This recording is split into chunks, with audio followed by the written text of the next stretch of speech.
Shalom. Allah itu baik, God is good. Bahkan kita bisa berkata juga bahwa God is good all the time. All the time God is good. Kenapa? Karena setidaknya ada dua ayat di firman Tuhan. Yang pertama mengatakan bahwa Allah adalah kasih, God is love. Itu artinya dia merancangkan hal-hal yang baik buat kita. Dan kemudian juga dikatakan Pengkhotbah 3 ayat 11a ya. He makes all things beautiful in its time. Ia membuat segala sesuatu menjadi indah pada saatnya masing-masing. Jadi kalau kita belajar mengikuti tuntunannya, maka fakta kenyataan bahwa Allah adalah kasih itu akan kita alami. Tidak hanya pada saat-saat tertentu, tapi setiap saat. God is good all the time.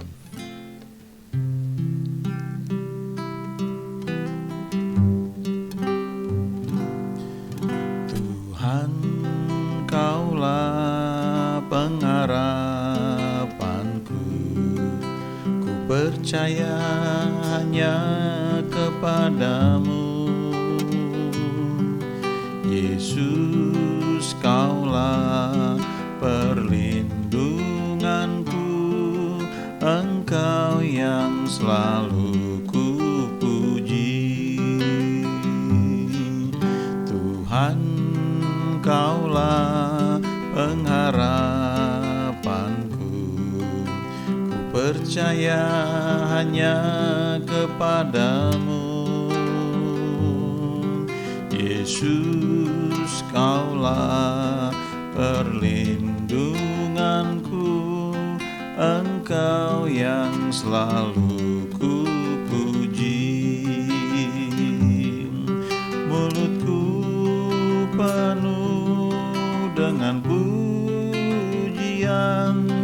kepadamu, ya Yesus Tuhan. Sepanjang hari ku beri penghormatan kepadamu, ya Allahku. Mulutku penuh dengan pujian kepadamu, ya Yesus Tuhan. Sepanjang hari ku beri penghormatan kepadamu, ya Allahku. Tuhan, Kaulah pengharapanku. Ku percaya hanya kepadamu.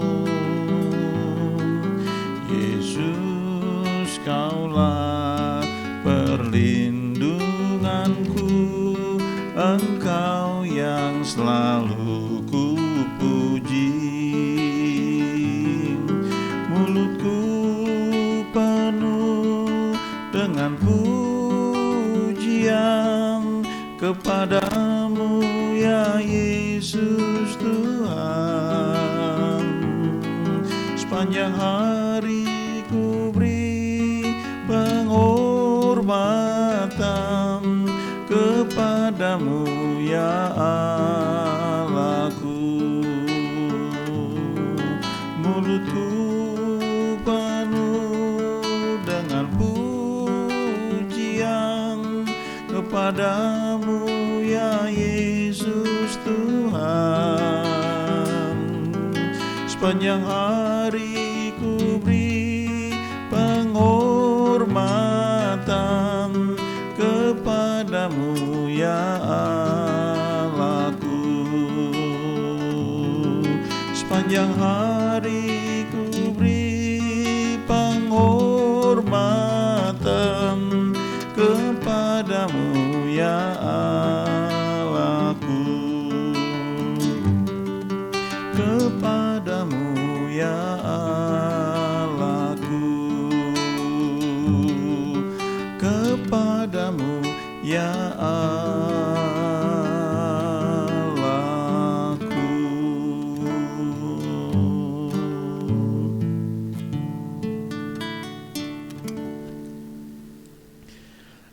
ada satu ayat yang menarik di Perjanjian Baru di kitab Wahyu, yaitu Wahyu 3 ayat 20. Lihat, aku berdiri di muka pintu dan mengetok. Jikalau ada orang yang mendengar suaraku dan membukakan pintu, aku akan masuk mendapatkannya, dan aku makan bersama-sama dengan dia, dan ia bersama-sama dengan aku. Gambaran dari ayat ini, ya, Yesus sedang berdiri di muka pintu, mengetok pintu, dan pintunya itu nggak ada grendelnya ya di luar. Jadi hanya bisa dibuka dari dalam. Ini gambaran bagaimana Tuhan itu gentle ya, dia sopan, dia nggak paksa, tapi dia mengetuk pintu hati kita, dan keputusan kita yang membuat apakah kita mau membuka pintu tersebut dan membiarkan Tuhan masuk ke dalam hati kita. Lalu sesuai dengan janjinya, kalau ada orang yang mendengar suaranya dan membukakan pintu, maka ia akan masuk mendapatkannya dan makan bersama-sama dengan dia. Dan Tuhan bilang ya, aku akan makan bersama-sama dengan dia dan ia bersama-sama dengan aku.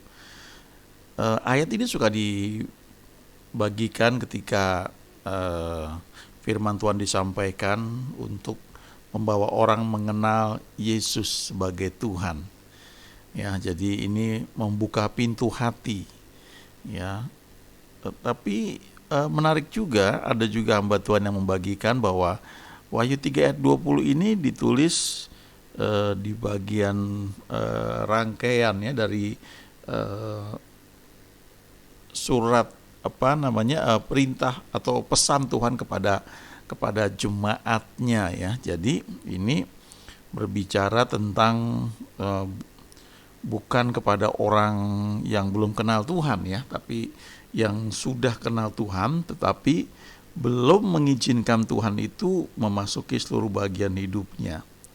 Nah, kalau kita lihat Roma 8 ayat 15, dikatakan oleh Paulus di situ ya, bahwa sebab kamu tidak menerima roh perbudakan yang membuat kamu menjadi takut lagi, tetapi kamu telah menerima roh yang menjadikan kamu anak Allah. Oleh roh itu kita berseru, ya Aba, ya Bapa.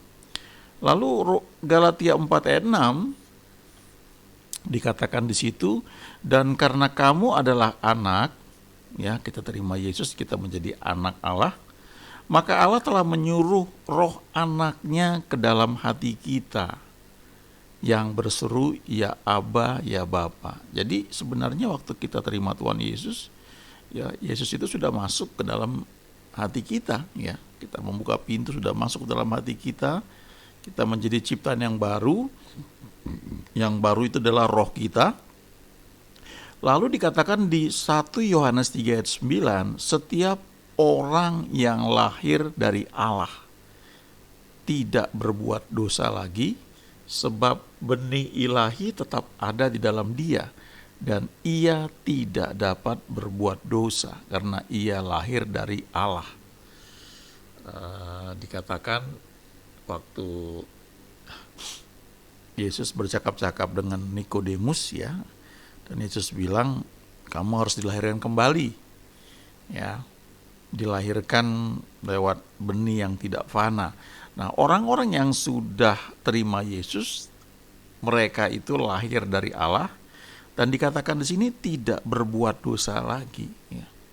Sebab ada benih ilahi di dalam dia, dan ia tidak dapat berbuat dosa karena ia lahir dari Allah. Nah, yang dibilang di sini adalah rohnya, ya, roh kita ini yang sudah lahir baru, ya, tidak bisa berbuat dosa. Ya, whosoever is born of God does not commit sin, for God's seed remains in him and he cannot sin because he is born of God. Ya, jadi nggak bisa berbuat dosa. Itu rohnya, ya, sudah sempurna, penurut dengan roh yang sudah lahir baru itu, sudah sempurna itu, kita layak menyembah Tuhan. Tetapi bagian jiwa kita itu masih dalam proses, ya, proses penyucian, sanctification. Jadi sebagian hamba Tuhan itu menafsirkan bahwa Wahyu 3 ayat 20 ini adalah Yesus sedang mengetuk pintu ke dalam jiwa kita atau kehidupan jiwa kita, di mana ada kehendak, ya, ada emosi, ada pikiran, dan dia ingin supaya dia sudah ada dalam roh kita, karena dikatakan tadi kalau kita baca di di Galatia 4 ayat 6, karena kamu adalah anak, maka Allah telah menyuruh roh anaknya ke dalam hati kita. Jadi dia ada dalam hati kita tuh, di dalam roh kita sudah ciptaan baru. Tapi bagian jiwa kita itu yang kalau kita nggak buka pintu masuk ke dalam jiwa kita, maka jiwa kita jadi masih tetap jiwa yang lama, ya, yang belum diperbarui. Dan itu untuk diperbarui juga memang butuh waktu.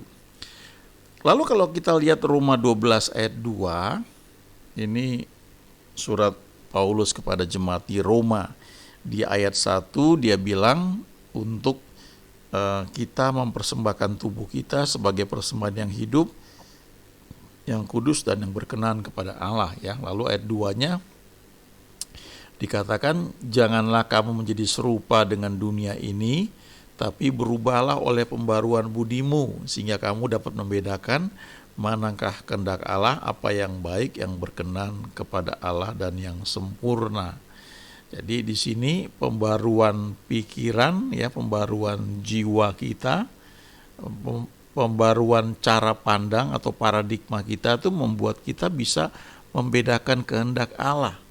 Pada waktu Adam dan Hawa jatuh dalam dosa, dan kemudian akhirnya semua keturunan dari Adam dan Hawa itu menjadi manusia yang sudah jatuh dalam dosa. Nah, waktu mereka jatuh dalam dosa, kemampuan mereka itu untuk mengenal kehendak Allah itu akhirnya turun begitu rupa, sampai cuma mengetahui perbedaan antara baik dan jahat, ya.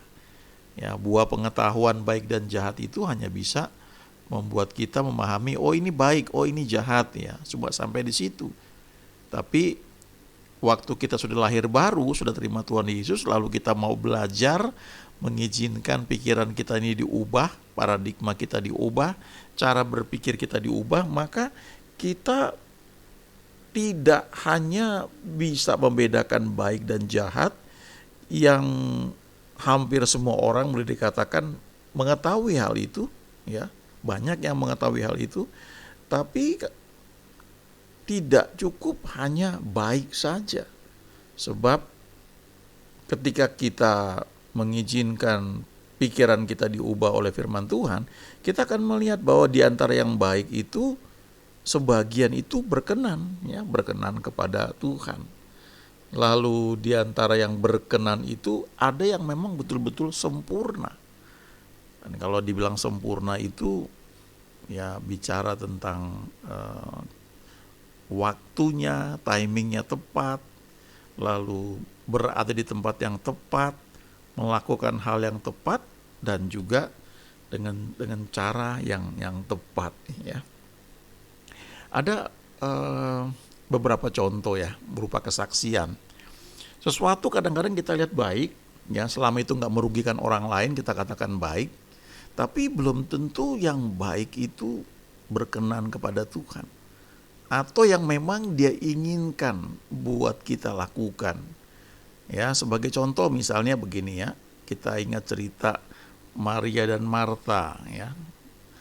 Waktu itu Tuhan Yesus datang ke Betania, mampir di rumah tempat tinggal Maria dan Marta. Dan Alkitab berkata Marta sibuk sekali melayani, itu hal yang baik.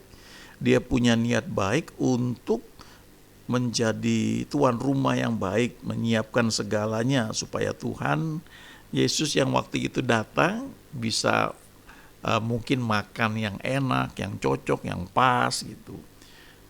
Tapi dia nggak tanya apakah Yesus itu saat itu lebih perlu makanan, minuman, atau hal-hal yang disiapkan oleh Marta, ataukah dia memang lebih ingin Marta bersama-sama dengan Maria duduk saja menemani dia, mendengar dia mengajarkan banyak hal. Ya, sebab ketika Marta protes, dikatakan bahwa Maria duduk terus di kaki Tuhan mendengarkan perkataannya. Lalu Tuhan bilang, Marta, Marta, engkau khawatir dengan banyak perkara.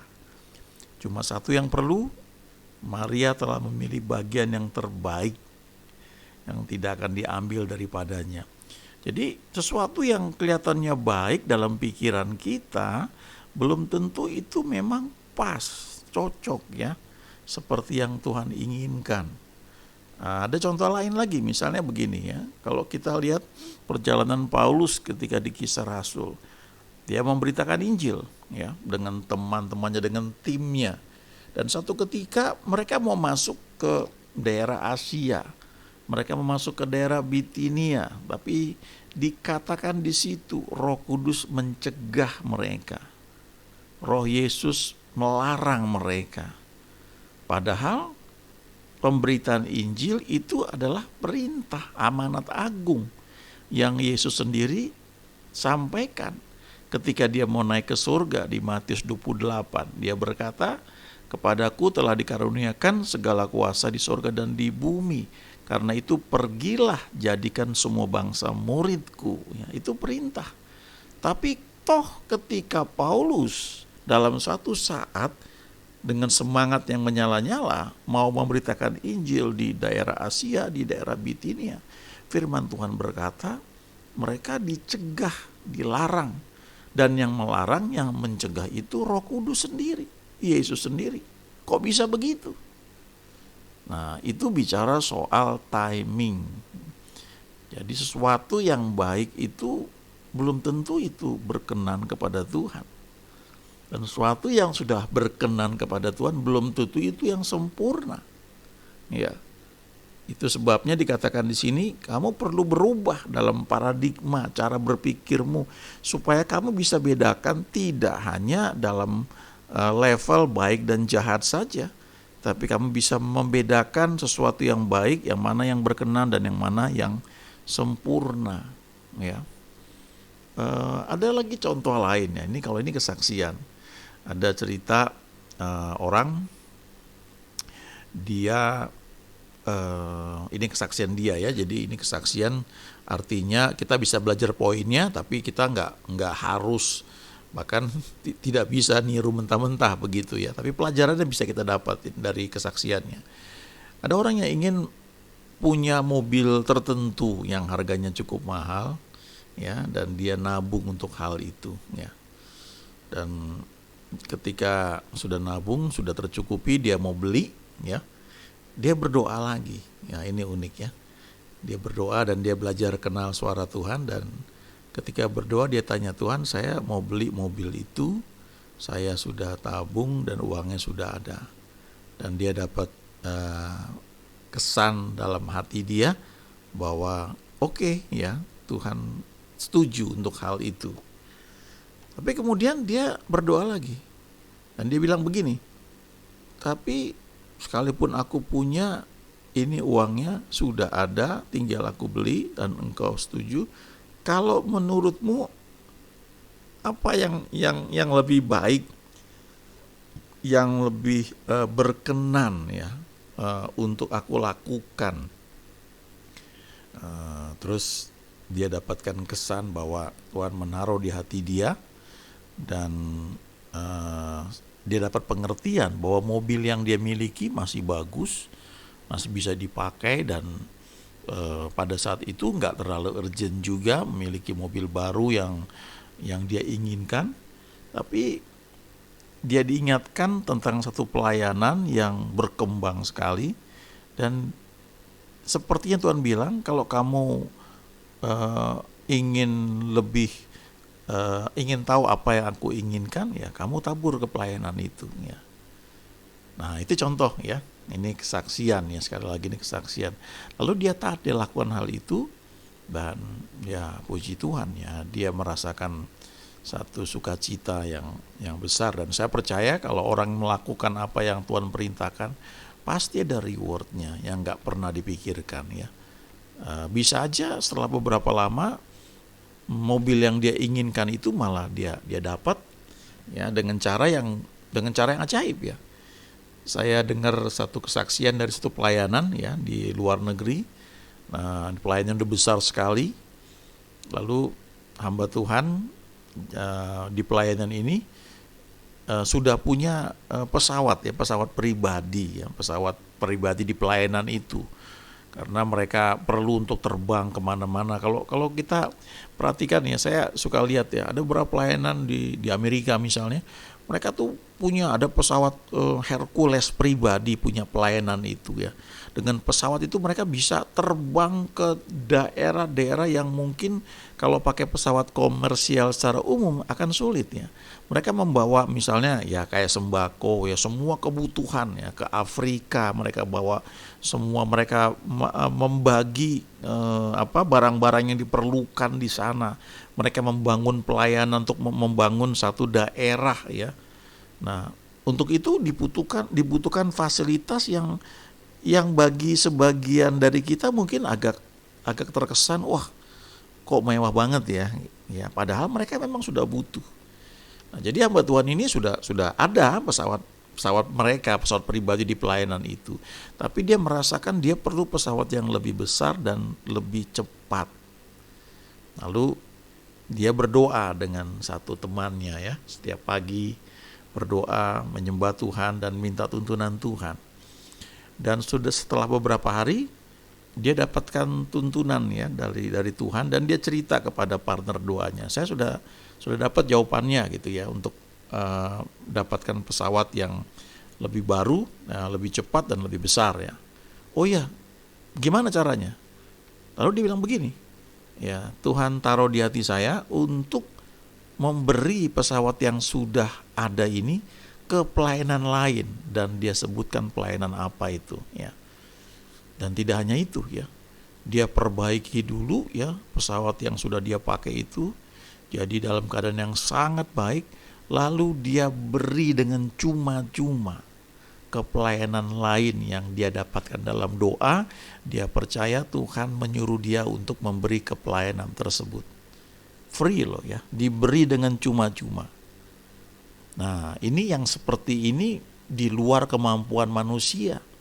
Sebab kalau kita pakai otak kita akan berpikir kita jual pesawat yang lama, lalu kita tabung, kita tambah dengan yang lain, kita mungkin menggalang dana ya, fundraising gitu ya, lalu kita beli yang baru ya. Tapi ini dia berdoa dengan sungguh-sungguh, dan Tuhan menuntun dengan cara yang memang gak bisa dicerna dengan otak manusia. Dia percaya justru Tuhan suruh pesawat itu diberi dengan cuma-cuma ke pelayanan lain ya. Pesawat terbang loh ya, bukan pesawat telepon, bukan pesawat televisi, ini pesawat terbang ya. Dan setelah dia beri dalam ketaatan ya, cuma butuh beberapa hari dia dapat pesawat yang lebih besar ya, lebih cepat, baru, dan itu free ya. Ada yang Tuhan gerakan untuk menabur ke pelayanan itu.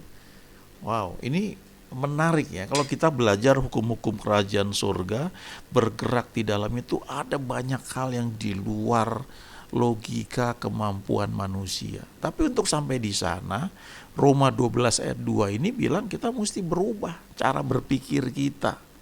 Ya.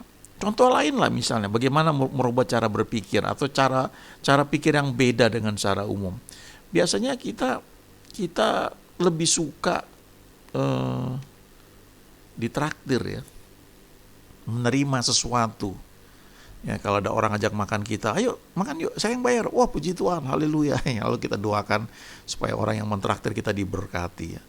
Tapi mungkin sebagian dari kita cukup senang cuma sampai di situ ya. Ada cerita, oh ini bajumu apa nih, beli di mana? Oh ini baju merek Casio ya. Apa Casio dikasih orang gitu ya. Terus ini mobil apa nih? Casio, mobil ini saya ini Casio dikasih orang gitu ya. Itu puji Tuhan ya, itu bersyukur sekali. Artinya emang Tuhan memperhatikan orang-orang yang melayani Dia. Tapi ada orang-orang, sebagian dari orang-orang itu yang berpikir, kenapa saya cuma hanya bisa menerima? Saya juga mau memberi. Saya juga mau menjadi orang yang memberkati orang lain. Nah, ada kebenaran yang dikatakan oleh Tuhan Yesus adalah lebih berbahagia memberi daripada menerima. Nah, itu perubahan cara berpikir, karena kecenderungan kita adalah kita lebih suka menerima. Tapi firman Tuhan berkata, lebih berbahagia memberi daripada menerima. Nah, tentunya bukan berarti setiap kita mau dikasih sesuatu kita menolak ya, enggak juga, bukan seperti itu. Tapi ini perubahan cara berpikir yang membuat kita itu naik ya. Kita tidak hanya menjadi orang yang menerima, tapi kita juga memberi ya, atau kita menabur. Dan kalau kita memberi dalam ketaatan, kita menabur seperti firman Tuhan katakan, kita akan menuai. Nah, hamba Tuhan ini berdoa dan dia tabur pesawat terbangnya itu ke pelayanan lain, dan kemudian dia menerima tuaiannya. Ya, sekian tahun yang lalu ada orang yang saya kenal ya, yang sangat generous sekali ya. Kalau dia memberi itu dia nggak pernah lihat ya, ini ke gereja mana, ke pelayanan mana, apakah doktrinnya sama apa tidak ya, apakah teologinya sama atau tidak. Tapi dia memberi seperti yang dia tahu Tuhan gerakan. Ya, nggak persoalkan, yang penting dia tahu pelayanan ini dipakai Tuhan untuk memuliakan nama Tuhan. Tuhan gerakan ya dia beri. Dan dia menikmati berkat Tuhan ya, karena firman Tuhan berkata juga, give and it shall be given. Berilah maka kamu akan diberi. Nah, ini bagian dari pembaruan pikiran, dan itu bisa terjadi ketika kita mengizinkan Tuhan mengubah cara berpikir kita. Dia mengetuk pintu hati di jiwa kita, dia mau masuk, dia mau benahi semua. Cara berpikir kita perlu dibenahi. Lalu cara berpikir itu akan mengatur emosi kita. Kapan kita marah, kapan kita kecewa dan sebagainya, itu cara berpikir. Kalau diubah cara berpikirnya, emosi kita akan berubah. Dan selanjutnya, keputusan yang kita buat itu juga mulai dibenahi. Karena keputusan yang kita buat itu, umumnya manusia itu berdasarkan emosi. Ya, emosinya itu yang menentukan untuk seseorang mengambil keputusan. Lalu setelah mengambil keputusan, logikanya, pikirannya akan mencari pembenaran supaya dia merasakan damai bahwa keputusan yang dia ambil itu benar ya. Jadi kalau dibenahi cara berpikirnya, maka emosinya berubah, maka cara mengambil keputusan pun juga berbeda ya. Contoh lain lagi misalnya begini ya. Ini kalau kita bawa mobil ya, kita nyetir, drive ya, sebagian orang itu akan, saya juga begitu ya, kadang-kadang mengalami kurang gitu suka gitu ya kalau ada mobil motong jalan seperti itu ya. Kadang-kadang itu reaksi itu bisa agak marah ya, walaupun nggak sampai marah betul ya. Kadang-kadang kalau kita lewat jalan sempit, lalu ada motor parkir sembarangan sehingga kita sulit untuk masuk, kita akan kalau nggak hati-hati langsung cenderung, ini orang otaknya di mana sih, parkir aja nggak bener. Padahal itu sesuatu yang ya kita nggak kenal orang itu kan ya, tapi itu spontan keluar. Nah, waktu kita izinkan Tuhan mengubah cara berpikir kita ya, waktu kita lihat seperti itu, kita tidak langsung bereaksi negatif, tapi bisa mengucap syukur dan tidak ada respon yang negatif ya. Karena sebenarnya setiap respon negatif, entah itu dari lewat perbuatan ataupun perkataan ya, itu punya dampak yang gak bagus ya buat tubuh kita. Kalau kita bisa bersuka cita senantiasa, maka wow ya, apa yang Tuhan memang janjikan itu gak terhalang. Ada satu hamba Tuhan nulis buku, judulnya bagus sekali ya. Kalau diterjemahkan dalam bahasa Indonesia, buku itu bilang begini, kalau setan tidak bisa mencuri sukacitamu, maka dia tidak bisa menahan berkat yang menjadi bagianmu. Ya, jadi artinya waktu kita mengalami situasi yang gak enak, mungkin kita dirugikan dan sebagainya, reaksi kita secara umum mungkin bisa bisa mau marah begitu. Tapi kalau kita mengizinkan Tuhan memimpin kita, ya, tidak harus sampai marah, sebaliknya tetap ada sukacita di hati. Nah, kalau itu bisa kita alami terus, menurut hamba Tuhan yang menulis buku ini, ya, maka setan nggak bisa halangi berkat yang menjadi bagian kita. Nah, itu perubahan cara berpikir, dan itu memang Tuhan inginkan supaya kita alami, ya. Itu bagian dari proses penyucian jiwa, ya, sanctification, ya. Ya, dengan cara seperti itu, maka cara berpikir kita berubah. Kita akan memahami bahwa memang betul God is love, ya. Allah adalah kasih. Dari sejak awal, ya, Dia itu adalah kasih. Dia nggak berubah.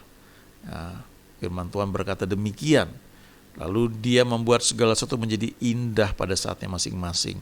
Nah, kita perlu belajar menyesuaikan cara berpikir kita, mengikuti pengajarannya supaya mengerti hukum-hukumnya, sehingga kita bisa memang mengalami betul bahwa Dia membuat segala sesuatu menjadi indah pada saatnya masing-masing. He makes all things beautiful in its time. Dan oleh karena itu kita bisa berkata, God is good all the time. All the time God is good. Amin.